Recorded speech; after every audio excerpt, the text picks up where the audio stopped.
Welcome to the Stories Behind the Science, an intimate conversation series with the authors of the Academic Medicine Supplement on Disability Inclusion in Undergraduate Medical Education.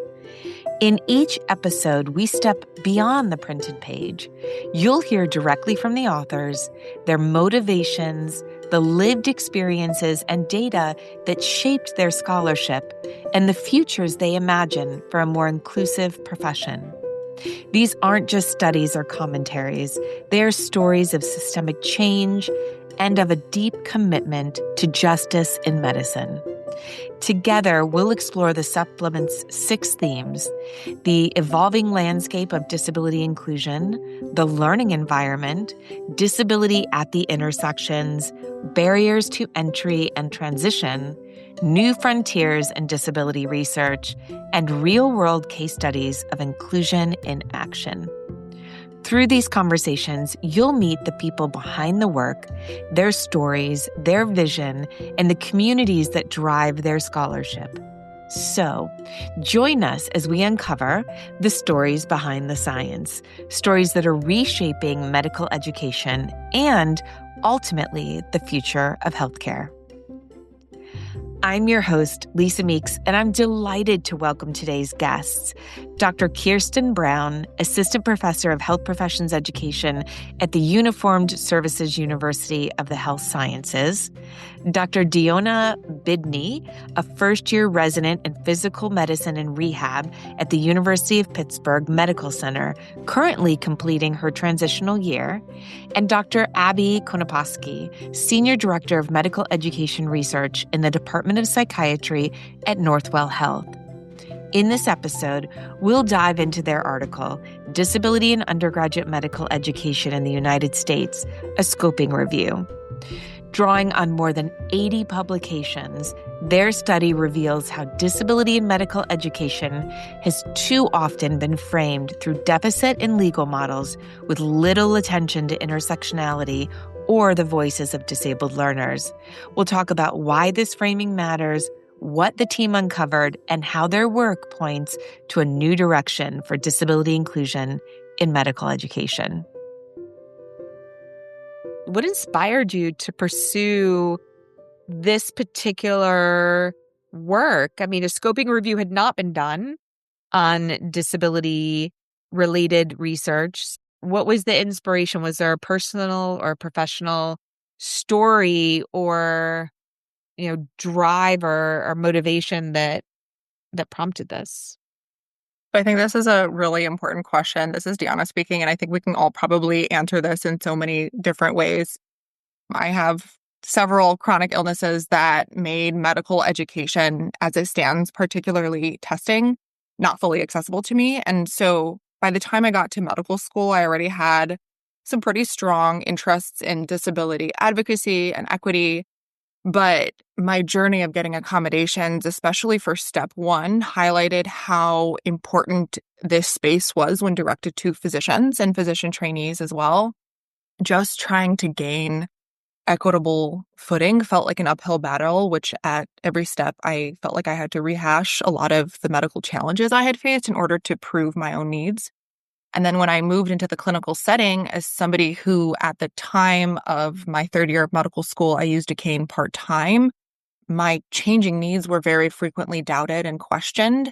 I had strangers in the hospital ask me personal medical questions. And even though I know that this is a really common occurrence for a lot of people in the disability and chronic illness space, something that stood out to me was how much more frequently this happened in the hospital setting than it did in my day-to-day life.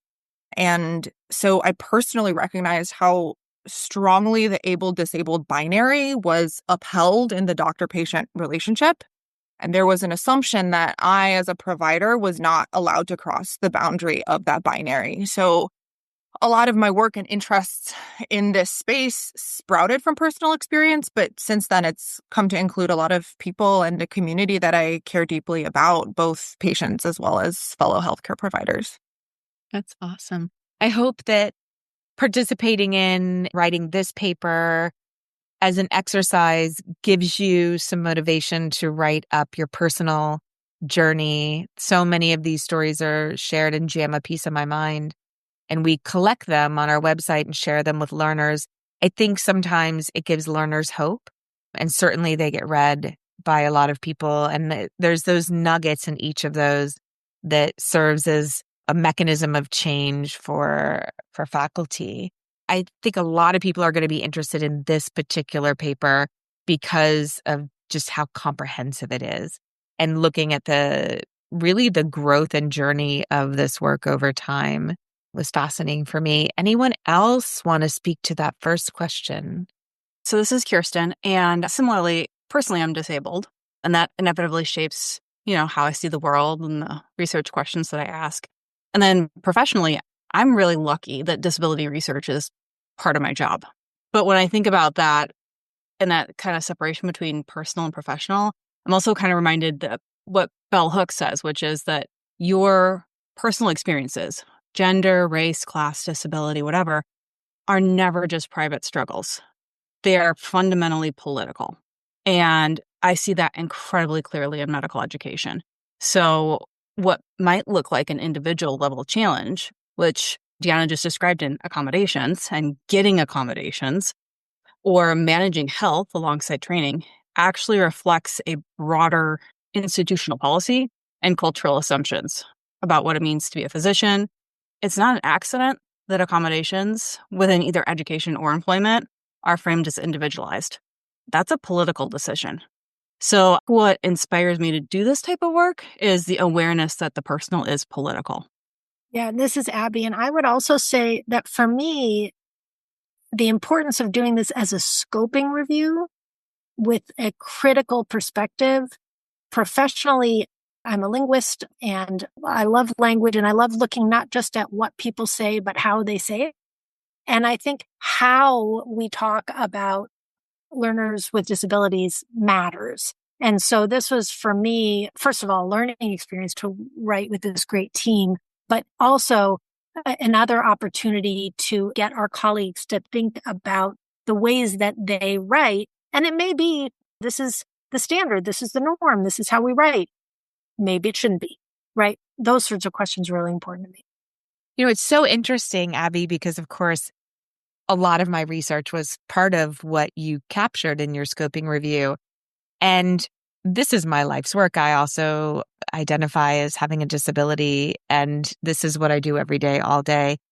And I didn't realize the deficit structure I was placing the conversation in. When I read your paper, it was such a learning experience for me to go back and say, oh, the way that I talked about it was part of the problem, because I was talking about it the way that everyone else was talking about it and asking my research questions. And so it's really forced me to sit back and think about how I even construct the research question and what assumptions am I perpetuating just by simply asking the question the way I'm asking it. So I really appreciate that. And I always appreciate your perspective that's so interesting, looking at words and the way we talk about certain constructs. Well, that's amazing that all three of you has such personal and professional connections to the work. One of the things that I appreciated so much about your team, which included 3 other authors, if I remember correctly, was just the breadth and depth of people that were on this paper and the experiences and the expertise that they brought. So, of course, we have the great Lauren Maggio, who's been doing this work forever, and this is what she does and part of her expertise. But then, Dionna, you as the learner bring such important and critical expertise to this as well. So behind every study or research journey, there are always challenges and surprises. What challenges or surprises did you encounter along the way? This is Kirsten. And to be honest, I've been doing disability research long enough that I'm not really surprised by our findings. It's sad. I giggled, but it's sad, right? Well, about 10 years ago, a friend of mine, Ellen Pena, did a scoping review of disability publications in the broader field of higher education and found very similar things. So disability is marginalized, it's framed as deficit, it's inherently connected to accommodations, it's a place of habitual or intentional omission, I want also to just kind of go back to the comment that you said in your own work of that deficit framing is not just a you as an individual. Like, so cut yourself a little bit of slack. Because in order to get things published, disability has to be presented in a particular format, and it has to be coached in a particular way. So there are broader systemic things happening. That's why ableism works in multiple ways that shape and inform that story. So I'm not surprised by our findings, but I am concerned about them. And I'm really specifically concerned about the pattern of ignoring or forgetting to include race in the United States. And folks can't see me, so I'm just going to say I'm a white woman. And I don't think you can have conversations about disability and also not talk about race, because the historical links between slavery and eugenics, intellectual disability, and the exploitation of Black bodies, and that profoundly shape medical education and our cultural norms. And I could provide a lot of examples of that, but I don't think we really need them. One of the things I'm excited about this particular special issue is that it starts to fill that gap. We get to have that conversation. But when you have an absence of race in research, it is one of the ways that whiteness works and maintains its power. So that's what I think concerns me the most. 1000%. And that was something that I took away both as the editor and as an author of a lot of the papers. We now have this commitment. It's about 2 years old to look at race with every single paper. And we're now, as you noted, there's some of our first papers are coming out. But Abby and I have a paper coming out. And I remember my reaction when we looked at the results. I bawled, like ugly cry, like sobbing cry to Abby, and I thought we had come so far. And I really thought that. I really thought we had made so many improvements. And I just sobbed and said, we haven't. If you are not a white male in medicine, we have not made substantial improvement.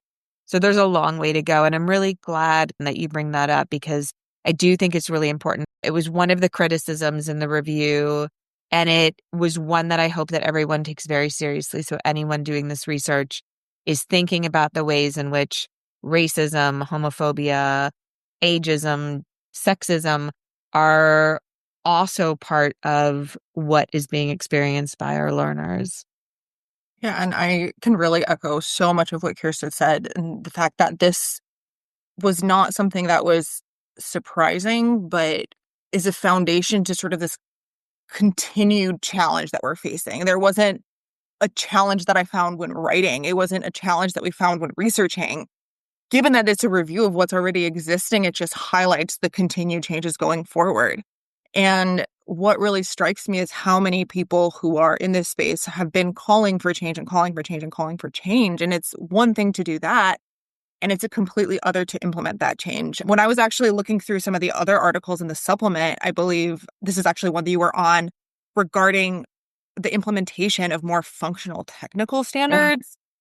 Yeah. It was just in case any of our listeners aren't familiar, technical standards are sort of these metrics in which students who, for the record, are already accepted to medical school and deemed as otherwise competent are basically being measured on, can you be a doctor? And that's a whole other conversation of if those should exist in this space regardless. But your particular article looked at the implementation of, can we put in technical standards that focus a little bit more on the outcomes rather than specific physical or bodily functions? And you found that very low implementation of these more functional outcomes were actually placed despite calls by the American Medical Association for the last 4 or so years.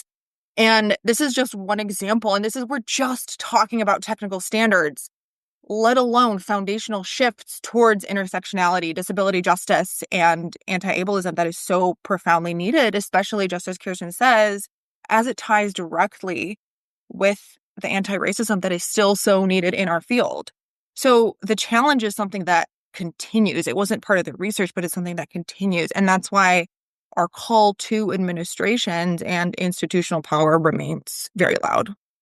Agree with both of you. And on top of that, I'd say that while publication is a potential space to call for action, and we saw some of that, but not much, right?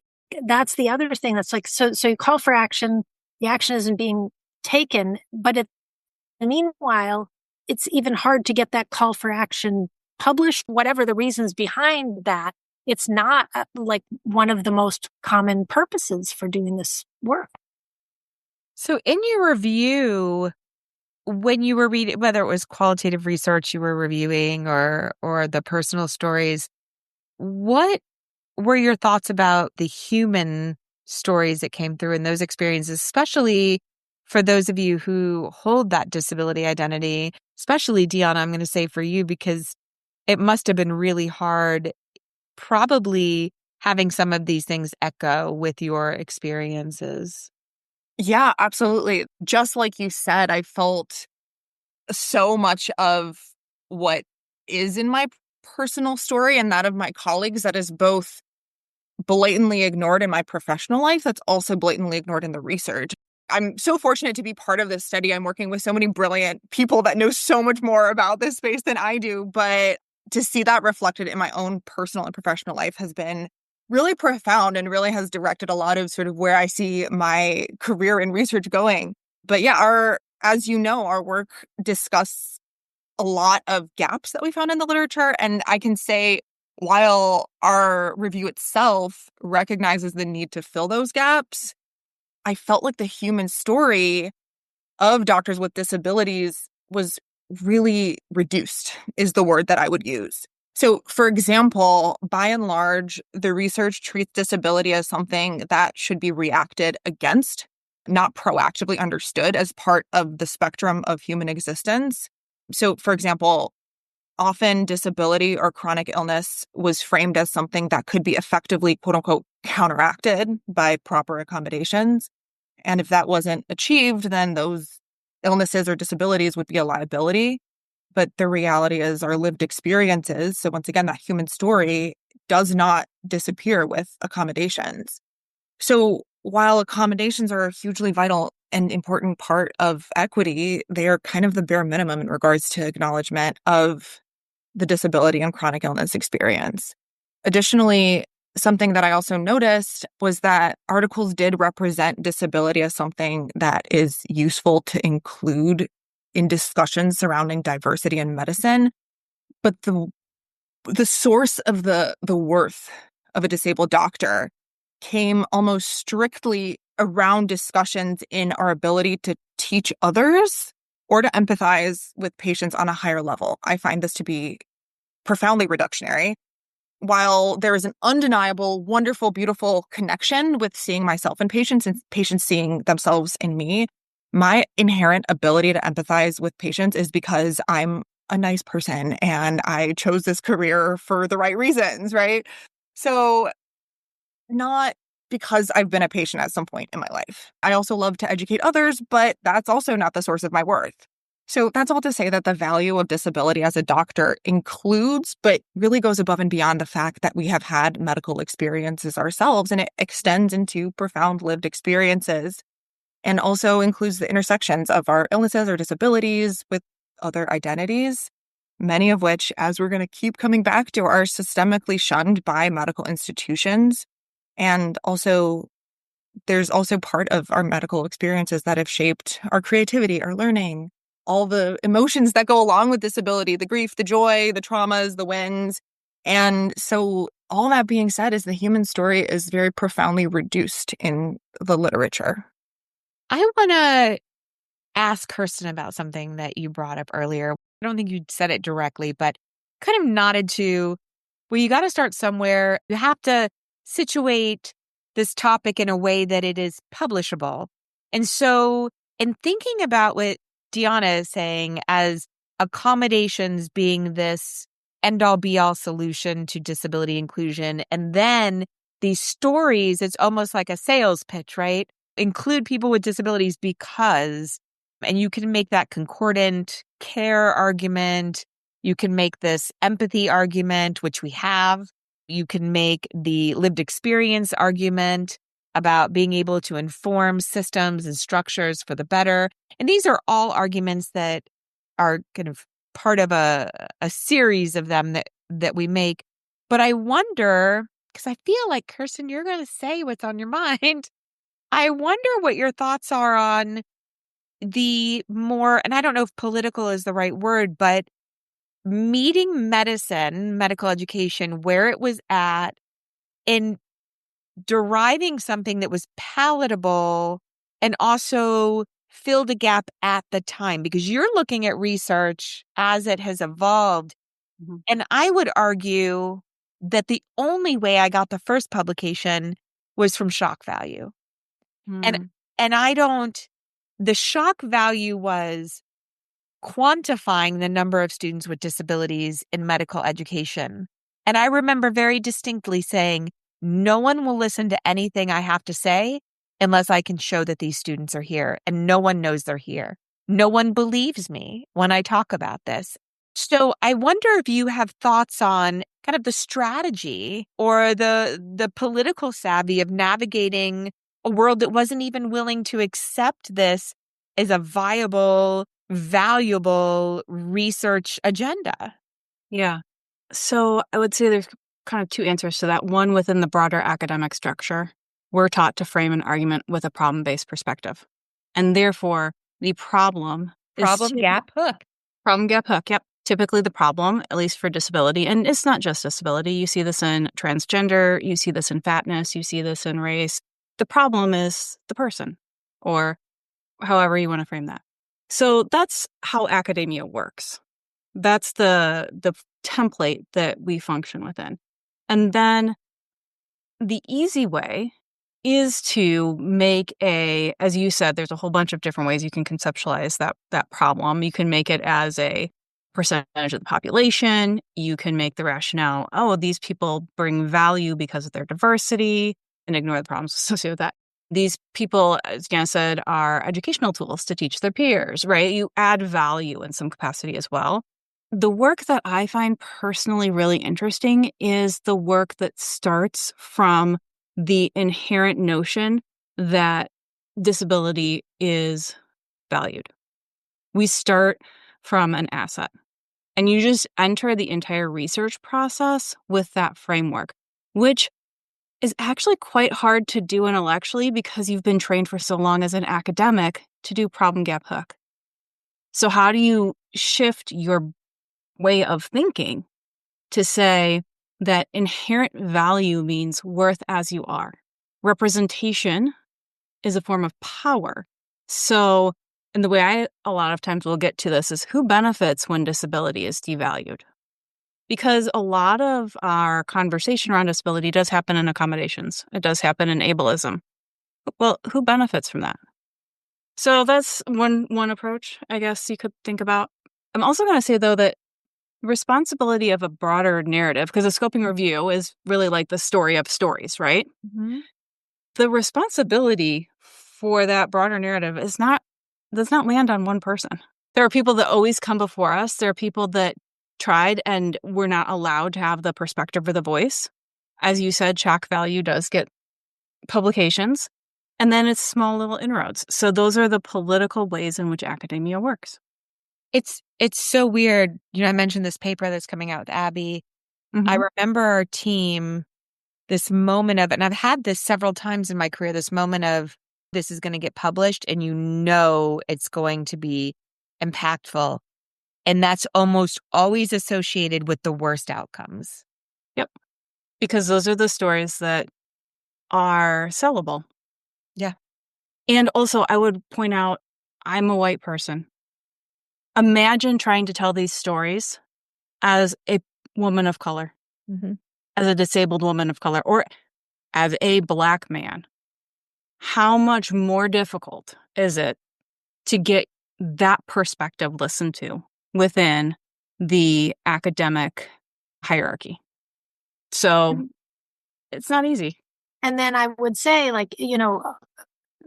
the argument that you have to make this argument for why there's not inherent value in someone with a disability, there's not inherent value in someone who's non-white. The value has to come from what they can teach others. And the comparison that I often think of is women in medicine, because at least the sort of more recent discourse, nobody's saying like, I'm going to argue for why women need to be doctors.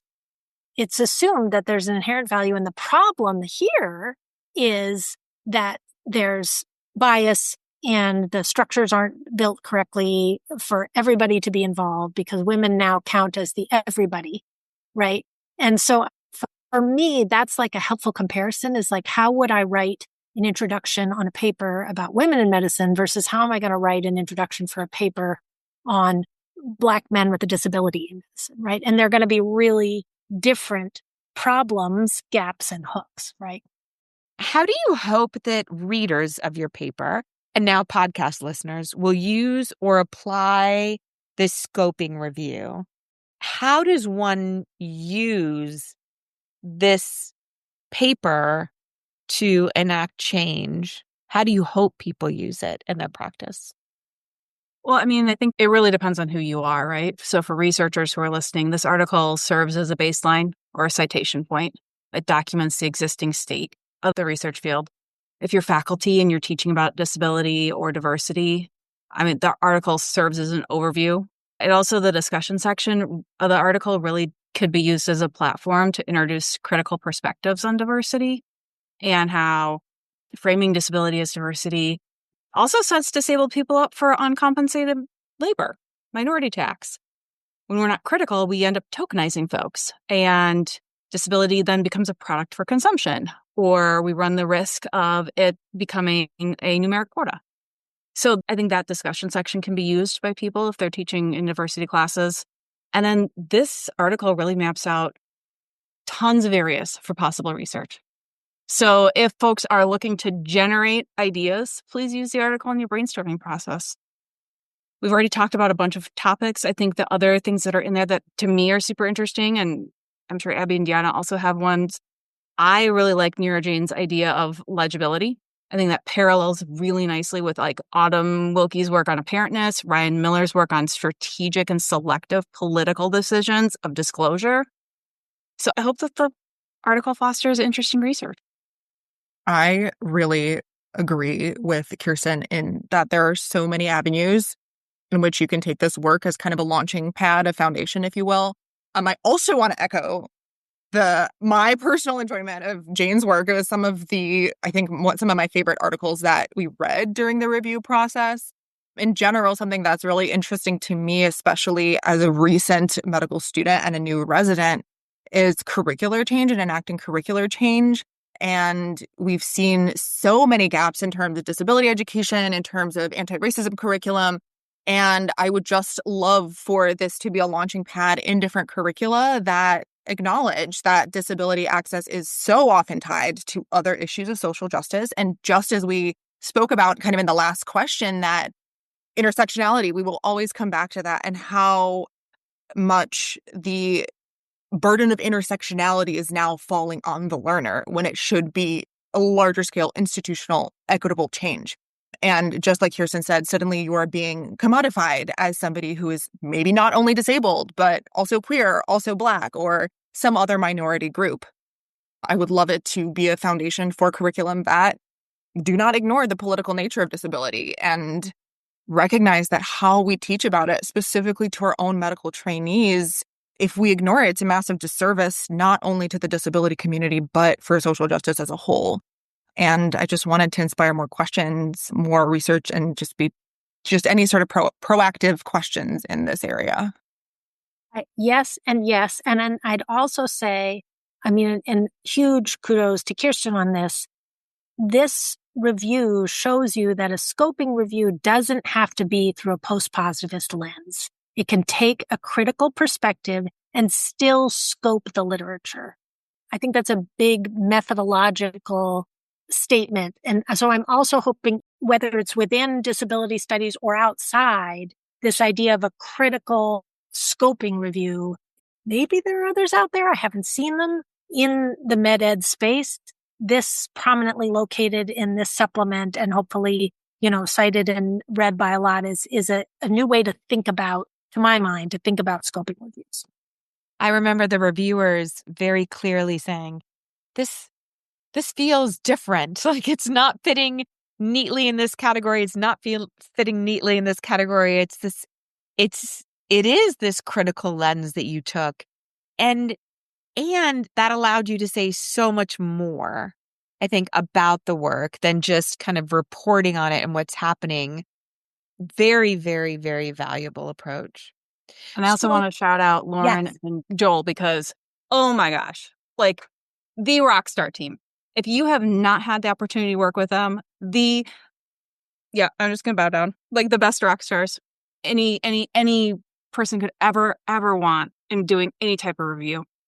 So. 100%. Yeah. It's like deciding to like create a little song for your kindergarten class and having like Beethoven show up to help you do it or something like that. I don't know. That's exactly it. Abby, that's the most accurate thing. And like, I am the most kindergarten of the kindergartner, and I'm just here in awe of everybody absorbing all this knowledge, and I'm so lucky. That's awesome. Well, your paper, as you know, contributes to a larger supplement. How do you see your work? Have you seen the table of contents? Do you know where it's located, the theme it's located in? Was that a good fit? Do you think that worked? How do you see it fitting into the broader context of the supplement and really the broader conversation about disability inclusion? I really love the supplement. I think our scoping review provides a roadmap for it. We can situate like the supplement articles in conversation with that roadmap as to how they confirm, contradict, or extend, right, the previous literature. So the supplement has, as kind of mentioned before, articles that really extend by directly addressing the need for race and disability research. There's a great article that looks at food insecurity at 15 different medical schools, and also race and ethnicity are in that space. There's another article that looks at the timing of disability diagnosis by first-gen status, race, gender. Huge and very important components of accessing accommodations, and also very raced, very gendered, very first-gen. So I think it really shows places you can extend. And as someone who does critical analysis of websites, I have to be honest, I really enjoyed the article on evaluating disability inclusive content of medical school websites. I was like, oh, look at this. Authors will be so you just made the day of learners who worked so hard for 2 years on that article. Yes. And I know how hard that is. Yeah. And like logistically, the logistics of doing that research is time consuming. And for anyone who doesn't know, websites change. All right. So like there is an additional layer of data management that these folks had to go through.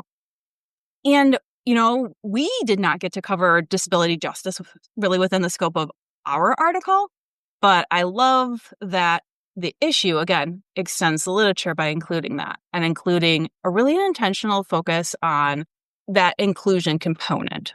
Yeah, I'd really have to agree. And I think something that we keep coming back to as core of sort of the biggest gap that we found was ignoring the unnecessary but real burden of inaccessibility that can then be compounded with the intersection of other politicized and policed identities, Blackness, queerness, etc.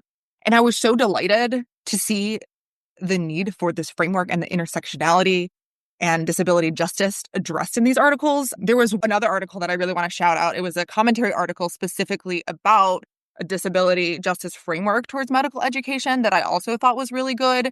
It discussed the really actionable items. And I always love that, such as proactive curricula that recognize and teach a framework of disability justice, the value of universal design within healthcare spaces. And as someone with an engineering background, my ears always perk up. And then also the value of disabled humans in positions of power or in leadership. And so I just love the fact that it's actively addressing areas that we saw that were missing from the literature. And to think about how many times outside of healthcare we've seen, for example, universal design be so valuable to our communities. We've seen this with, oh my gosh, curbs, texting, captions, virtual healthcare visits, tons of other technology. And so the more people with disabilities who are in leadership roles, the more our environments, our communities will continue to grow in this way. And to have literature specifically point this out for medicine specifically this gives me hope for the future of research, which ultimately drives practice. I will also say one thing as a linguist, that by putting all the articles together in a big lump, that you've helped the humans reading the supplement to create a category where many of them might not have had one, right? When you lump a bunch of like things together, it's easier to envision this idea of a category. And so I think the impact of all of them in the same supplement is much greater than the impact each of these great papers would have had separately across, say, different issues of academic medicine. It's so nice for me to hear your enthusiasm for the supplement. It was a love fest, I will say, informed by disabled people in the most beautiful, organic way.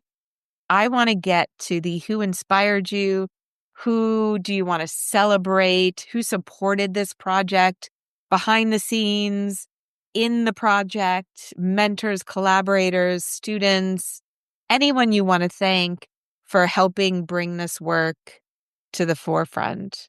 I often will reach out to somebody who wrote a paper that inspired me to think about a question that resulted in another paper. And of course, we all have mentors. So I've been saying this like several times, but as somebody who was an M4 at the time, I'm so lucky. I've done a lot of like disability leadership in my medical school, and that's kind of how I got involved in this research. And then for Lauren just to like reach out to me and say, like, invite me into this space full of brilliant humans, like, not every M4 gets that opportunity. And so much of this was me sitting there like, oh my gosh, you all are so smart and I'm learning so much. And I'm really just so blessed to be in the same space as these brilliant humans and just learned so much from them, as you can clearly tell. And I'm just fortunate to share this space with them. But I also did want to give a shout out to a couple of the medical student peers that I had read our results, and they did give their perspectives on our findings, and it really helped us hold up the mantra of nothing about us without us. So I usually start these type of things off by thanking my therapist, partially because I love it. I thank her all the time in my meetings, and I think people think I'm like, you don't know if you had to deal with what, yeah. Yep. Thank you, Kirsten, for saying that. And it's partially half a joke, and it's partially half true, because I think it's really important to destigmatize mental health and to promote mental wellness. And I also, no one does their work alone. So I have an amazing kiddo. I have a great spouse. They graciously provide me with time and reminders to step away from work. We've already shouted out Lauren and Joe, but I'm going to do it again because she used to be my boss. I'd like her back. Not that my current boss is not amazing. I've been so lucky with that, but super, super, super excited and enjoy working with them. And then I get to work with other amazing groups of women who are disabled. So Nancy, Ellen, Autumn, like those folks are always a great place to bounce ideas off of, and my happy space. And not to be pandering, but Lisa, I'm just thankful we asked where the story of the review came from. Part of it is you sort of coming initially to me and Lauren and saying, look, there's this gap. Can you help? I'm just really thankful to have been a part of that conversation and to have this amazing opportunity to work with this team. And then I also think, like we were saying before, like the human stories behind the papers. I think there's the human stories of all of the participants, the learners that were being written about, that were being that were the objects of study. But then I also think the researchers who were struggling and trying to do work that's meaningful, that moves things forward, right? So they're part of that story too, and in any review. So I think those folks that we never got to meet are important too. I'm so glad you said that. I always try to write a little love letter in the acknowledgments to the learners who were willing to fill out the survey that contributes to the advancement of this work. And Abby, I will, if we're going to pander to each other, I'm going to give it back to say that the fact that I knew I could hand it over to you and Lauren, trust you to be critical and not to just do it and to really, really go at it and give a valuable review or lead this valuable review. I knew it was in good hands. And for me as the editor, I knew I could just let you go and see you again when it's due. And I didn't have to worry. And that was really, really important. And it has been a serious gap. And it's funny because in the last few days, 2 people have emailed me about building on your review already. And looking at it from different angles. And I was like, there certainly has been enough published in the last 12, 13 months to warrant some additional review, just this supplement alone. But you really have inspired a lot of researchers. And I think this supplement will validate the experiences and the feelings of learners and give them hope. Dionna, like you said, like really give them hope. And for that, I am just very grateful. And one of the questions you asked earlier is like, how would you want this piece to be used? I don't know if it's always like the most politic thing to do, but I can imagine a learner with a disability stomping into somebody's office, waving the paper saying, look, this is a real thing, and I'm going to need you to listen. And I would translate that too. I hope the learner uses this as an educational tool in their toolbox to bring to an office that's maybe understaffed or where there's not as many resources. I have this rule when we write. I always say our audience is other researchers, policymakers, faculty. Oftentimes it's the very valuable and not so often celebrated disability resource professional who's working so hard in resource-strapped situations. But the students will write for this group and then we do a second pass because we know that the students don't have a lot. We want to make sure that even though this is written in a specific way, that we adjust and modify and edit in a way where students can use this material. At the very least, to give them a vocabulary and a grounding of in the issues and it's a particular critical stance on the issue that they can then, articulate themselves in their own context. Well, Abby, Kirsten, and Dionna, thank you so much. Thank you so much to Dr. Brown, Dr. Bidny, and Dr. Konopasky for sharing their time, their stories, and the important work on this paper. Their insights not only deepen our understanding of disability in medical education, but also highlight pathways towards a more inclusive future.